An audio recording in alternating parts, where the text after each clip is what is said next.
this is MPU Critical Thinking and Group 28. This is Mabel and we'll be going to present the part of introduction. So, every problem has a solution, but not every solution solves the real problem.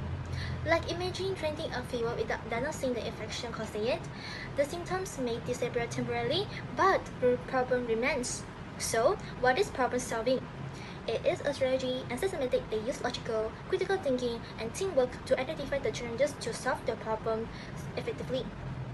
And it is an essential skill for all people as the problem arises in everyday decisions, tasks, and even the business operations. So, the approach that taken by individuals and organizations play a crucial role in determining the solution is effective, practical, and sustainable to solve the challenges and solutions. So why this approach are important? Because they transform challenges into opportunities for growth and innovation. So, by addressing the root causes rather than symptoms, it prevents recurring issues and provides long-term solutions, which saving time and resources. Second, a systematic process fosters adaptability and flexibility by streamlining workflows and reducing unnecessary efforts that allows teams to focus on high priority changes. Third, it also promotes continuous improvement, which encourages innovation and creativity through encouragement of diverse perspectives and brainstorming.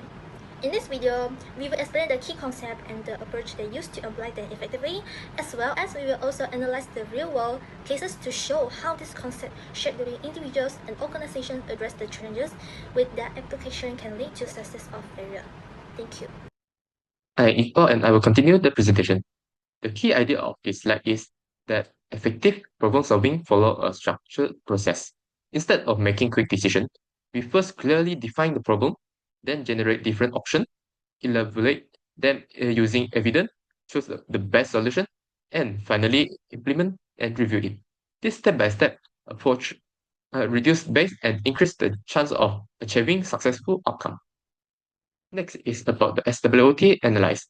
Stability stands for strengths and weakness, which are internal factors, and opportunities and threats, which are external factors. It helps organizations analyze both their internal capability and the external environment before making strategic decisions. By organize information into these four categories, stability reduces subjective opinion and encourage balanced thinking. Research also suggests that combining stability with structured decision-making method, prioritization, and reduced waste. Overall, stability supports clear, more strategy, problem solving. Next, this slide focuses on heuristic, which are mental shortcuts we use to make quick decisions. Heuristic increase speed and efficiency, especially in daily situations. However, they can also lead to systematic errors and biases. For example, the availability heuristic make us judge based on what comes to mind easily. The choosing heuristic means the first number or idea strongly influence our judgment. The effect heuristic show how emotion shape our perspective of risk and benefits. In real life, decision often combines structured thinking, like the 5 stage of stability, with this intuitive shortcut. Before we jump into solutions, we must first clearly understand what the actual problem is. Defining the problem is the foundation of effective problem solving. If we start with the wrong understanding, even the best solution will not work. That is why we say wrong problem equals wrong solutions. Many individuals and organizations fail not because they are lack of ideas. It's because they make assumptions too quickly. When we assume instead of analyzing carefully, it can lead to poor decisions, waste time, waste money, and even bigger problems in the future. For example, if a company facing declining sales, they might immediately ban marketing and spend more on advertising. But the real issue could be low product quality or poor customer service. If they don't define the problem correctly, their solution will fail. In this case, advertising will not solve the problem because it is only addressing a symptom, not the root cause. So, how can we define a problem properly? First, we should ask why multiple times to identify the root cause. Second, we must separate symptoms from the real issue. And third, we need to gather evidence and data instead of relying on emotions or personal opinions. In conclusions, clearly defining the problem shapes every decision that follows. When we take time to understand the real issue, our solutions become more accurate, logical, and effective. Thank you. Hi, I'm Carmen Liu and I'll be talking about how SWOT-shaped problem-solving approach. SWOT-shaped problem-solving approach by improving decision quality instead of choosing a solution immediately. Managers must first evaluate internal strengths and weaknesses. This leads to a more balanced decision. It also fosters structured thinking by separating internal factors like strengths and weaknesses from external factors like opportunity and threats. This prevents confusion between what the company can control and what they cannot. In addition, SWOT reduces assumption. Rather than blaming one factor, decision makers must analyze multiple dimensions of the issue. Finally, it reviews hidden weaknesses and external threats early, allowing organizations to address root causes instead of applying surface level solutions.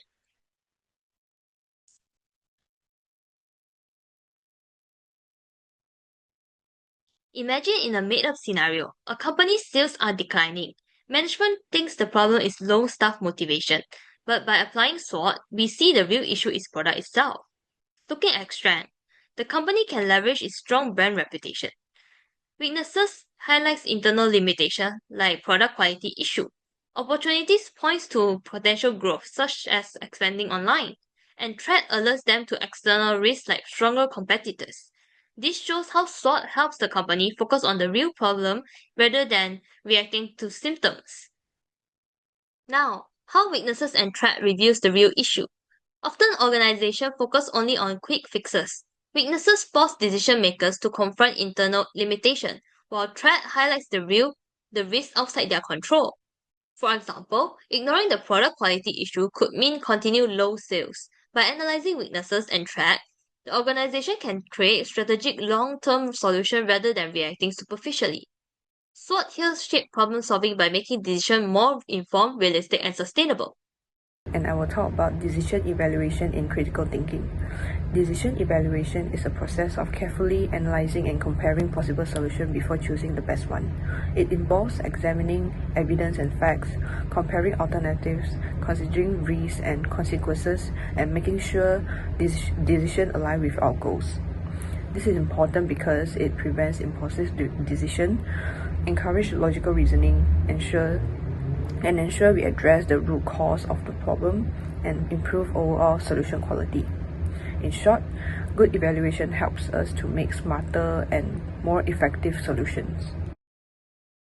Let's look at how decision evaluation shapes problem solving. First, it improves solution quality by encouraging evidence-based decision, ensuring solutions align with goals, and avoiding quick or emotional choices. Second, it reduces bias and identify risks. It minimizes emotional influence, challenges our assumption, and helps us to consider both long-term and short-term consequences. Finally, it promotes structured thinking. We can use the tools like SWOT analysis, cost-benefit analysis, and decision metrics to make our thinking more systematic and organized. Overall, the better we evaluate our decision, the more effective our problem-solving process will be. Thank you.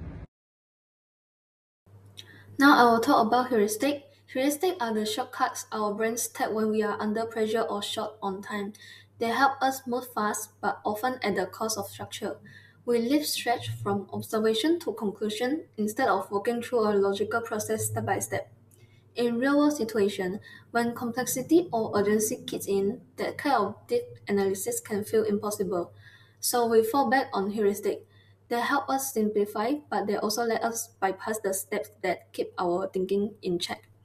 The real danger isn't speed, it's that heuristics let assumptions sneak in as facts, and that tend to show up in two specific places. First, stage 1, when we are defining the problem, if something feels familiar, we anchor to it. Instead of digging for the root cause, we shape the problem around what we already know. That means the whole process is built on a shaky foundation from the start. And stage 3, When we are evaluating alternatives, we lean towards what feels emotionally safe or less risky in the moment, even when the evidence points elsewhere. Our instincts nudge us towards short-term or familiar choices over ones that might serve us better in the long run.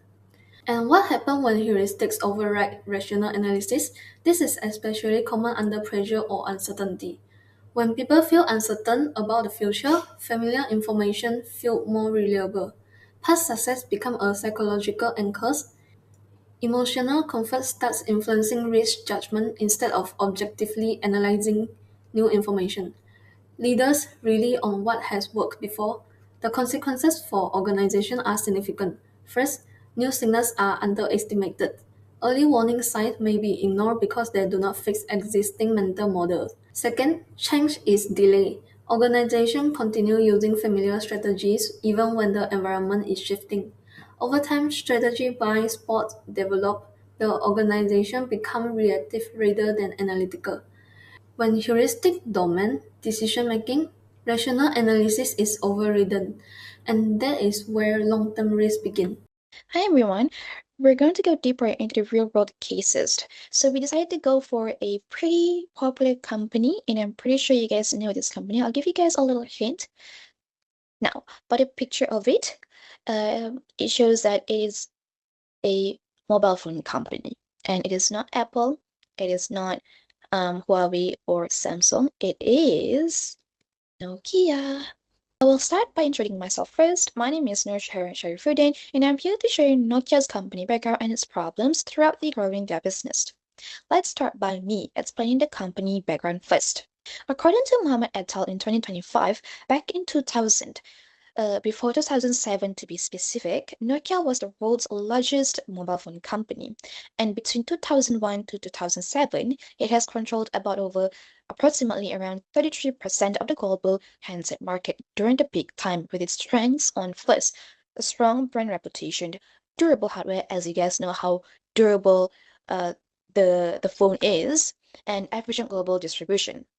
However, the problem arrives when Nokia failed to adapt to the smartphone's revolution, especially when Apple and Android entered into the market. This will make them very hard to move forward as people opt to other advanced mobile phones that is more helpful and convenient to the era. Nokia's other problems includes first, they still continue relying on its old operating system, which is Symbian OS. Their operating system or Symbian OS are not compatible to create apps as it is too complex and too outdated.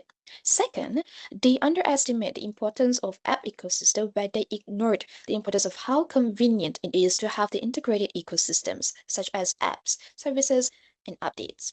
Lastly, they reacted too slow in their market changes.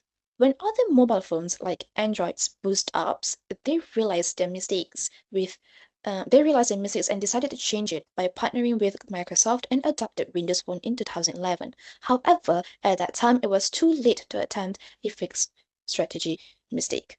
For the application part, we apply the SWOT analysis from Chapter 4 to understand how Nokia approached problem solving and why their strategy failed. First, looking at Nokia's strength, Nokia had a very strong global brand and was once the market leader in mobile phones. Consumers trusted Nokia for reliability and durability. They also had strong hardware capabilities, including good battery life, durable devices, and efficient supply chain management. These strengths actually gave Nokia a strong foundation to succeed in the smartphone era. If used correctly, Nokia could have leveraged its brand and hardware to compete with Apple and Android brands. However, Nokia also had critical weaknesses. The biggest one was its outdated Symbian operating system, which could not compete with modern smartphone systems like iOS or Android. Secondly, Nokia had slow innovation and slow decision making. Internal management conflicts and hesitation made it difficult for the company to react quickly to market changes. Because of this weakness, Nokia could not deliver a competitive smartphone experience. Next, the opportunities in the external environment were very clear. There was huge smartphone boom with increasing demand for touchscreen phones. At the same time, there was rapid growth in the app ecosystem, where users value apps, user experience, and software integration. These opportunities gave Nokia a chance to transition from hardware to a software-driven company, but they did not take forever. advantage of it. On the other hand, Nokia faced strong external threats. Apple introduced the iPhone with a powerful iOS ecosystem, and Android companies like Samsung quickly expanded in the market. These competitors focused on innovation, user experience, and apps, which were areas Nokia's were weak in. The threats were clear, but Nokia's response was too slow and ineffective. So overall, when we apply SWOT analysis, we can clearly see that Nokia had the resources and opportunities to succeed, but failed to act on them. They did not use their strength to capture opportunities, and they did not fix their weaknesses to defend their threats. This shows that even when a company has a strong SWOT position, failure to act on the analysis leads to poor problem solving and strategic failure. And this is what eventually led to Nokia's decline, which we will see in the outcome slide. I am Yishan. In this final part, I will be concluding our real-world case by looking at the outcome of Nokia's decisions. As mentioned earlier, Nokia made several critical mistakes in their problem-solving process. As a result, their market share dropped dramatically, from about 49% in 2007 to less than 3% in 2013. Eventually, Nokia was forced to sell its mobile division to Microsoft in 2013, which marked their exit from the smartphone market. So, what went wrong? The main issue was a failure in stage 1 of problem solving, which is defining the problem correctly. Nokia focused heavily on improving hardware quality, but the real problem was the software ecosystem and mobile apps. At the same time, competitors like Apple and Google focused on software, which gave them a major advantage. In addition, Nokia was influenced by heuristic biases, especially anchoring heuristic. They relied too much on their past success and were slow to adapt to new changes. The key lesson here is that problem solving is a continuous cycle. Organizations must review and evaluate their strategy regularly and avoid relying on past success. This case shows that even a market leader can fail if they do not apply critical thinking and proper problem-solving methods. Thank you. As we conclude this presentation on problem solving, let's recap the key takeaways that will empower us to become more effective problem solvers. First, the 5 stages of problem solving, from defining the problem to making a plan and reviewing it, provide us a clear image for tackling any challenges. Second, leveraging the power of SWOT analysis, we can evaluate our strengths, weaknesses, opportunities, and threats, thereby making more informed and strategic decisions. Third, be aware of heuristics, those mental shortcuts that can speed up our decision making but also cause biases. Critical thinking and evidence-based evaluation are essential to address these biases. To illustrate the importance of this principle, let's see the case of Nokia, a company that once dominated the mobile phone market but ultimately experienced a strategic failure. Nokia's story highlights the very real cost of ignoring fundamental problem-solving principles. A key factor in Nokia's downfall was it focused on improving hardware while ignoring the growing importance of software ecosystems and apps. Furthermore, Nokia fell victim to heuristic biases, relying on past success and ignoring emerging trends like touchscreen technology. In the end, Nokia's case underscores the critical importance of continuous monitoring, reassessment, and adaptability in today's rapidly changing business environment. Hence, problem solving is not a one-time event. It's a continuous cycle of reviewing and adaptation. So, it is important to us to reassess our strategies and adjust our approach as new information emerges. Thank you.